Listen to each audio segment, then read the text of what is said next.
go back to some place that resembles civilization? I always feel like If you are anything other than some bedtime fucking story that we tell ourselves, then you will tell me why. Because what happens next is my favorite part. somebody's watching me.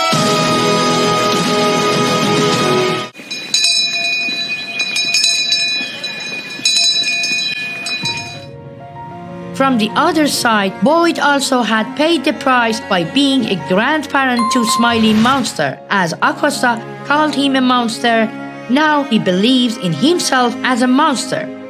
Somebody's watching me.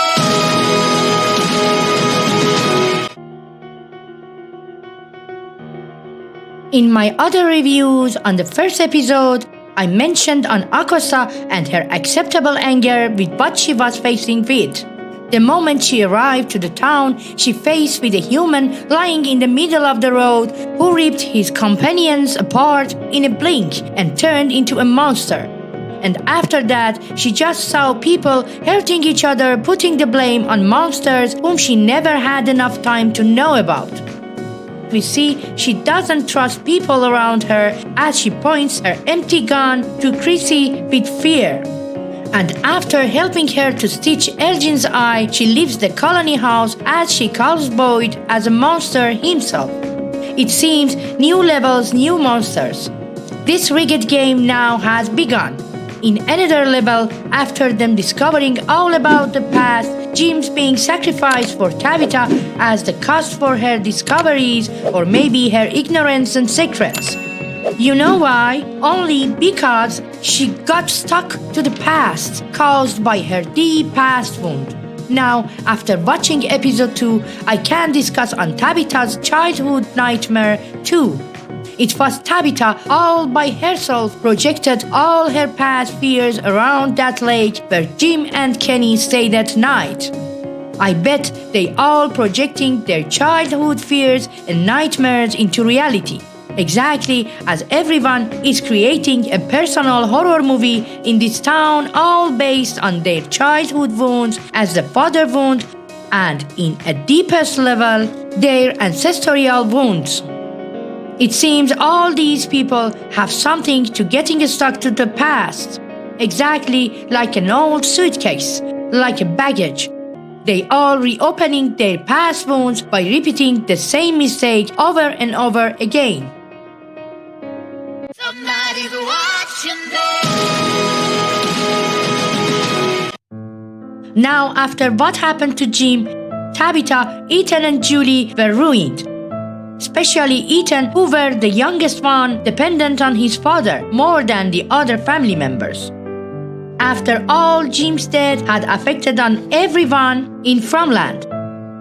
Now they couldn't feel the same after everything they've been through and also everything they don't know about Fatima's baby and what happened to her in reality.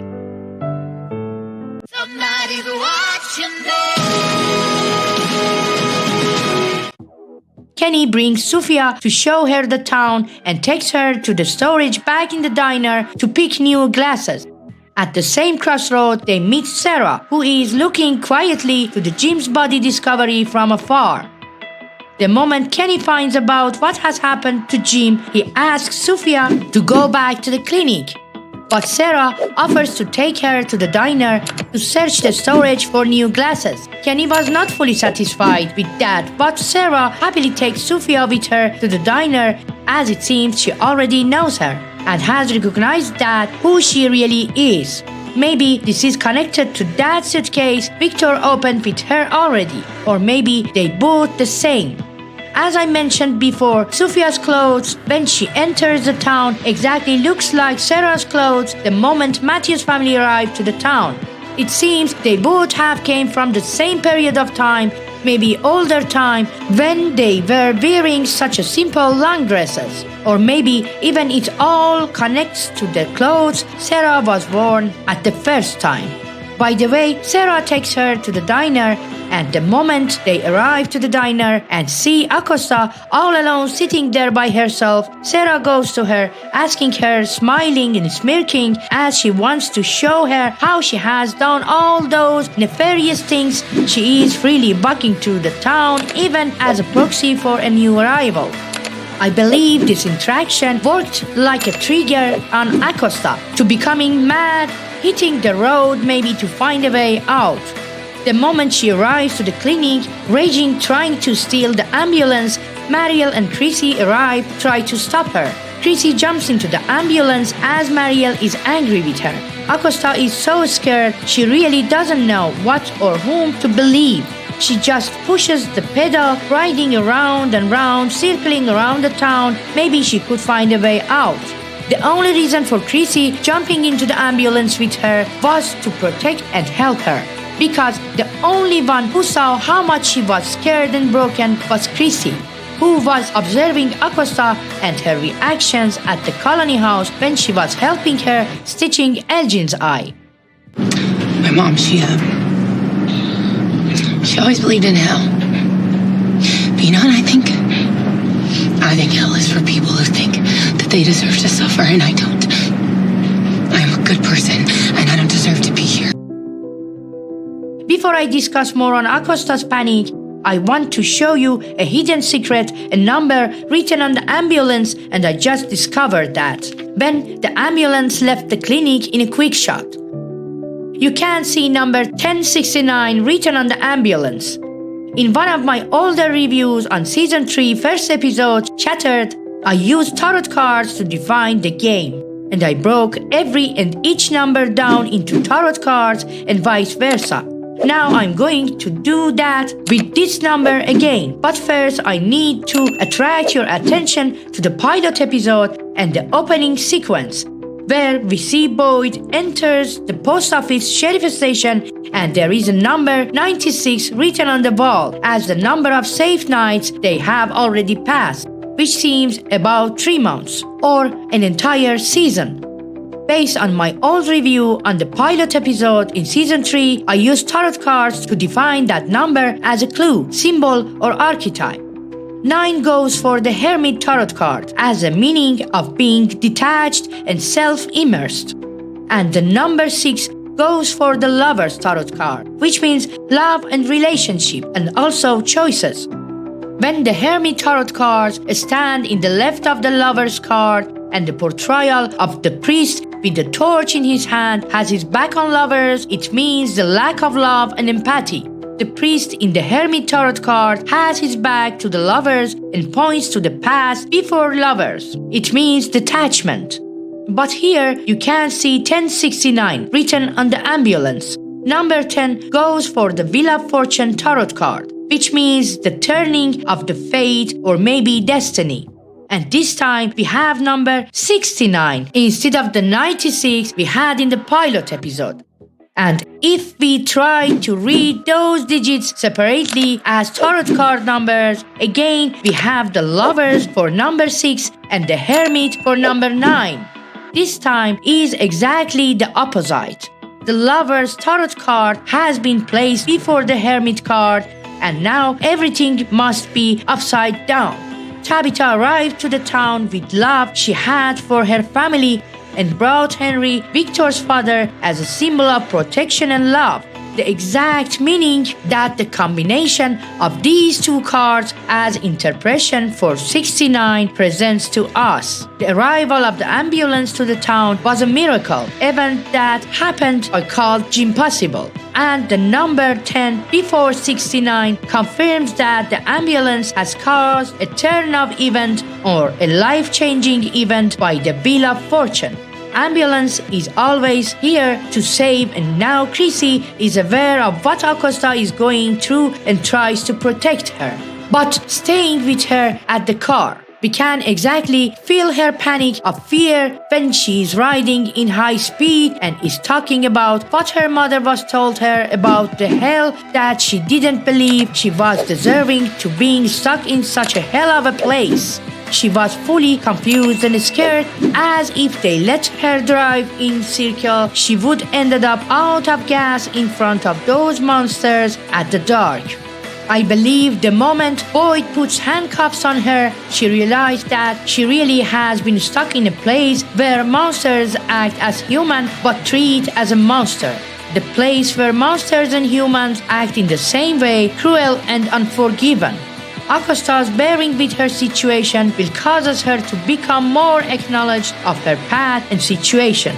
And as Accosta sees those monsters looking like human, and as she faced with all terrifying things Boyd, Elgin, Sarah and the others did just only in one night, she didn't have no choice but to believe these people are all monsters, and it was scaring her.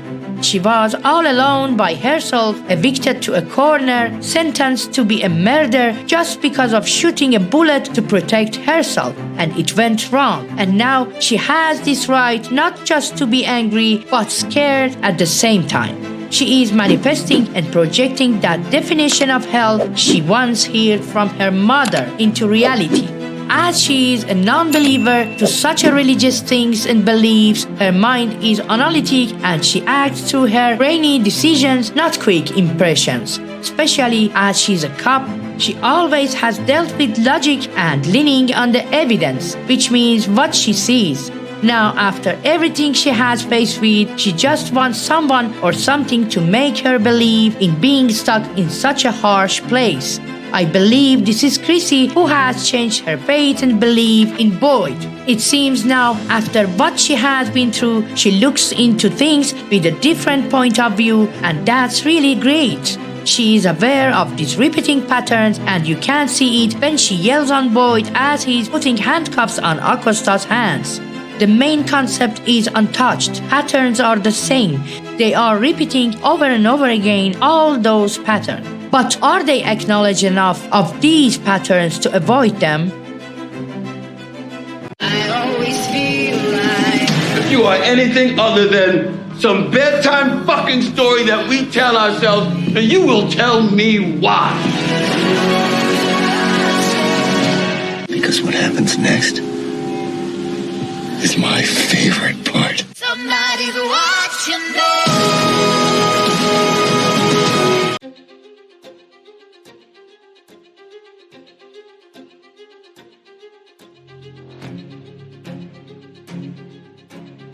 From the other side, this is Sarah, who seems to have a new alliance in the town. I believe the moment Sarah met Sophia, she knew her from before, or at least Sarah could recognize the difference. She insists to take Sophia to the storage at a diner to find a new glasses only to test her. The moment Sophia shows interest in those stuff, Sarah recognized her true nature. Indeed, Sophia touched the ballerina only to show Sarah that she has recognized her too. Even the moment she wants to leave the storage, she checks on her glasses to see if she was using the right glasses. I just wanna see how Sarah moves her interactions with Sophia forward. I also believe that Sophia maybe is that woman whom Victor was reminiscing about as he opened the suitcase with Sarah.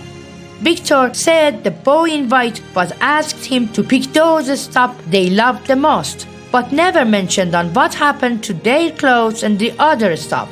Seems to me like a big circus, or maybe the location is a motel, where is a place for a temporary shelter. Or this motel board on that neon board has to remind everyone that this place is a temporary place and they have to leave. This is wondering why the others don't pay attention to that. Even after that dark revelation of Jim's death, after that bloody bag caught their attention, again they didn't pay attention to that word either. I strongly think that what is going on here in Fromland is directly connected to the Dreambox, a project that presented in the Institute TV show written by Stephen King, directed by Jack Bender, as a machine that projects all your worst fears onto you at the same time as you are watching your personal horror movie. I already discussed on that in my crossover review collection from the Institute. You can watch those reviews I've done as a comparison between these two shows in concept. Even I drew a from map for you based on Jungian theory of individuation, as a process that puts you in a place of self-reflection and makes you to face with all your shadows and weaknesses until you find your true self and true path in life as an enlightened individual who has balanced both masculine and feminine sides and has gained individuality. Somebody's watching me.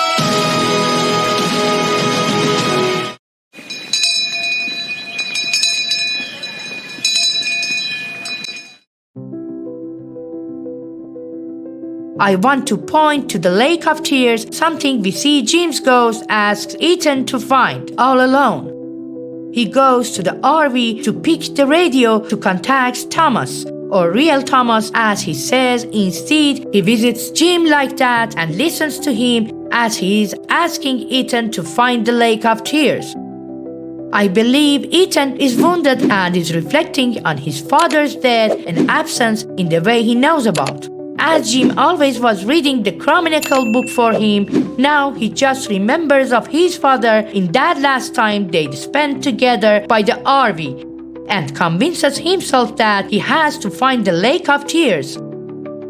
Ethan is desperately yearning for his father by manifesting his father back through the only childish way he knows, the Lake of Tears.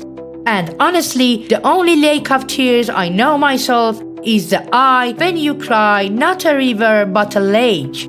I mean drown into tears. Or maybe as a phoenix tear, a sign of he being healed. Maybe Sarah removed Elgin's eyeball due to her imagination about the Lake of Tears. I believe this Lake of Tears only points to the eye and the eyeball. Somebody's watching me.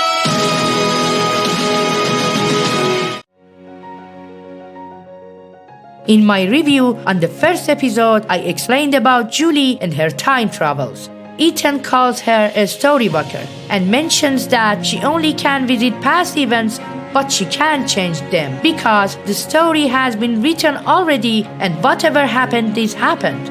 She just needs to leave the past behind and move forward. But Julie has something else in mind and also her own reasons to do that. She already entered into that dungeons and through a rope for Boyd, it was a time synchronicity. She was changed the past and it was like a miracle. And now she believes that she can save her father as well. I strongly believe Julie could connect to the past and throw that rope for Boyd just because of that bottle he took down the tree. Open it, we also see in Tabitha's dream of the lighthouse. Only by a bottle or maybe the number inside, she had a destined visit into the dungeons only to throw the rope for Boyd to save him. We already found that these numbers are music notes, and if you put all of them together, they turn into a song as Jade played by the bottle tree. Jade also found that some numbers are repeating over and over again. What if they could change the arrangement of those music notes into other songs? We also shouldn't forget that Julie also connected to that dungeon through that music box with Boyd, Randall, and Mariel. I also want to point to Victor, who we saw happy and satisfied in the first episode and was making a bed for his father in his room. Now, after what happened to Jim and Matthew's family, he is scared to the bone because he has learned that what goes around always comes back around. And that's the rule. He knows well that he has acted out of his insecurities that has damaged someone else. By the way, it seems the story has been restored to the very beginning point, but through new situations and characters. Game is a really rigged game. Somebody's watching me.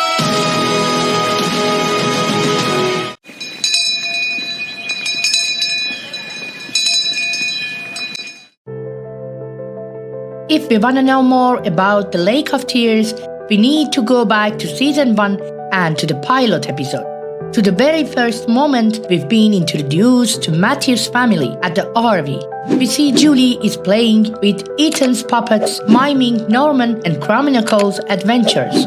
It seems Norman is dying and Chronicle is waiting for fairies to bring a teardrop from the Lake of Tears to heal Norman. Ethan is happily listening to her until she decides to kill Norman and leave the play. Ethan is angry and expects Julie to bring Norman to life because Chronicle is about to bring the tear from the Lake of Tears and Norman will come back to life. But Julie is resisting. Next time at the colony house, this is Jim reading and miming the story for him, as it seems Ethan is more codependent on Jim, and Jim is not only his father, but his best friend. Ethan is always brave, following his father's footsteps. In Season 3, when Julie is telling the story of her journey to the past into the dark dungeons, Ethan is talking about a threshold and calls her a storywalker, as the one who has this ability to revisit the past, but as the story already has been written, she just can watch but can't change the story and the event. Even the man in yellow reminds her that she can't bring her father back to life because what is done is done. What has happened is happened, and the story has been written before. As I mentioned before, based on what happened to Julie in that dark dungeons when she visited there for the first time, Julie came from the future and threw the rope for Boyd. She believes that she can travel back through the time and save his father before him being sacrificed by that trickster shapeshifter, the man in yellow. We see Julie has her own way of approach to the matter. However, she's looking into the past where actually she can't change. She is thinking something between Tabitha, who is completely stuck to the past, and Ethan, who is looking towards this accurate death from a very different point of view. Ethan is in sorrow for his father's death. He takes his backpack and hits the road as everyone in the town is looking for him in panic. He straightforward goes to the RV and takes that broken radio with hopes he could connect to Thomas, real Thomas, ask him to look after his father. At that time, he is reminding of his last intimate moment with his father when they were both alone here, and Thomas' voice came to ear from that exact radio, and because of his pure love towards his father, he could manifest him back into the living bowl through their shared memory. As he's talking to him, it seems he remembers all his words and advices with his heart. This is Ethan turning into his favorite hero, the Chronicle, and Jim looks like Norman to him and asks him to find the Lake of Tears. In fact, Jim turned into the forest wise spirit now as a wise mentor for Ethan. Tries to connect his soul and mind through that Chronicle story Ethan loved the most, and Jim wants to attract his attention to that self-made lake where they go to swim and have fun. And I believe Lake of Tears points to that lake we saw already. Elgin asked Fatima to take him there, maybe because he had seen that lake or something about the Lake of Tears in his dream. I bet he could see the reflection of people through the water. Maybe if Ethan goes to that place, he can see something through the reflection or finds a clue. But Ethan has his own way to connect with his father through their shared memories, and now seems Jim guides him as the wise spirit of the forest as his mentor. Until now, these people were projecting all their sad stories onto each other, causing pain and trouble within FROMILY community, but Ethan has decided to follow his beloved story to not only protect and save his family, but to turn all events on this threshold not by manipulating, but through love and sweet memories.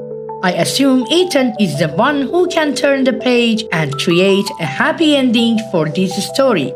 It seems the man in yellow, the trickster shapeshifter, is interested in playing games with people, like a child. But children seem not being interested in playing, as elders are concerning about all his tricks and traps at the same time.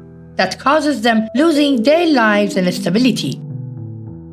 Just imagine, what if people never pay attention to those playful, deadful monsters and don't manifest them back into each other's lives?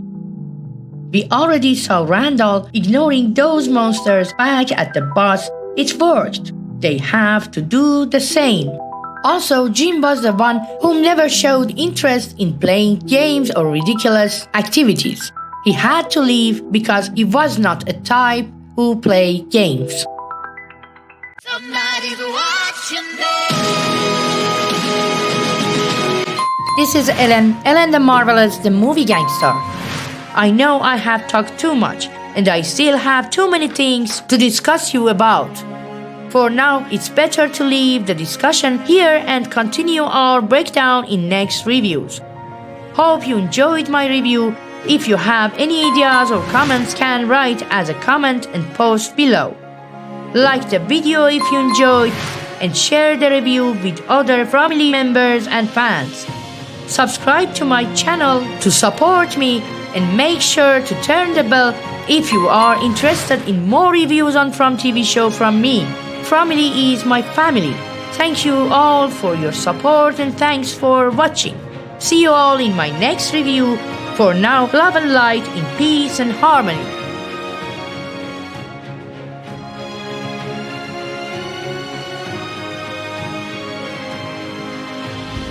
Que sera, sera. Whatever will be, will be. The future's not ours to see. Que sera, sera.